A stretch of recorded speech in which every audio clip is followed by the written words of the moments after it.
Welcome to Learning English with Leanne. Help with writing. This video will help you write a complaint. Car repairs. The structure and writing your letter. So number 1, our salutation. I know I need to speak to the manager, so I'm saying to the manager.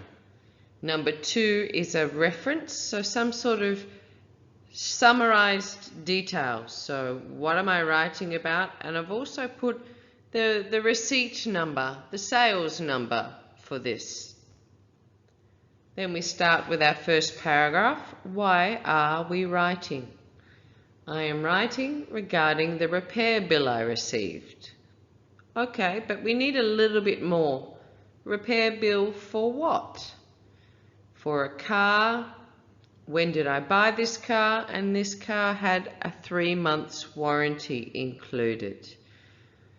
So then in the main body, we're going to start, well, what is the problem?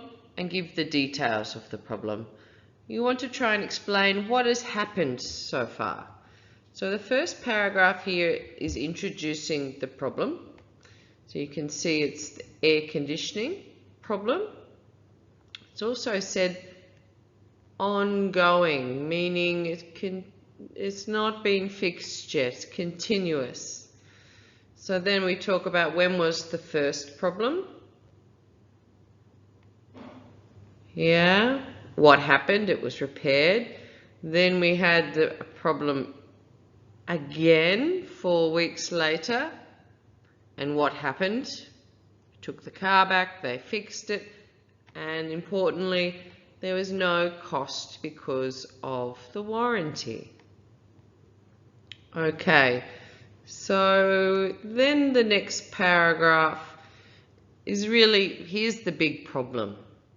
So when did this happen? A few weeks later. But this time,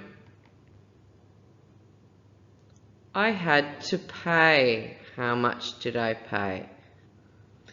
And because the warranty had expired. So here's the problem. But why is it a problem? Well, I'm saying here that this problem occurred while the car was under warranty. Yeah, this is an ongoing problem. So I'm saying this problem hasn't been fixed yet.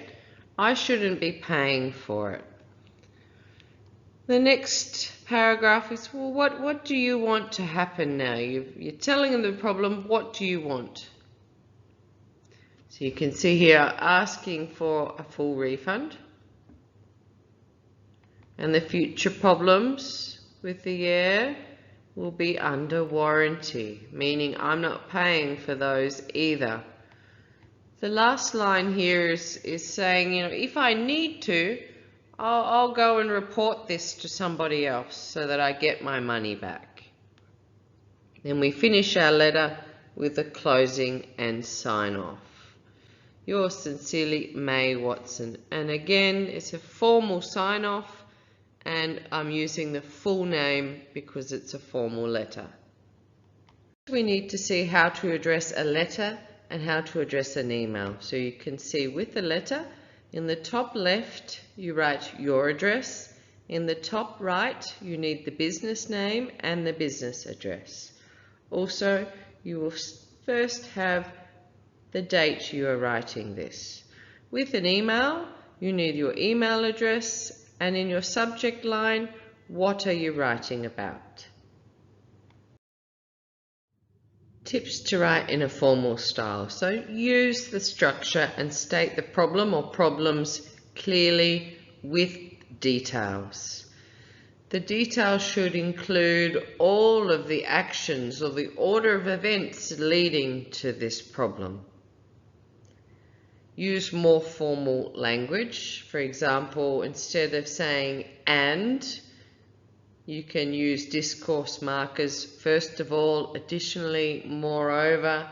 When you're using linking words, try not to use and, but, so. Try to use a higher level of words.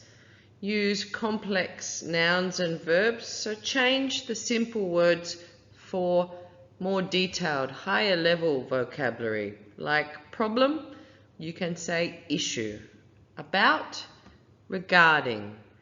Fixed, repaired.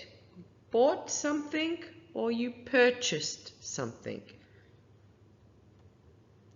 Don't use contractions, abbreviations, or any slang words or expressions in your writing. Thanks for watching. Please like, share with your friends, and subscribe for more videos. To subscribe, press the button in the corner. Thank you.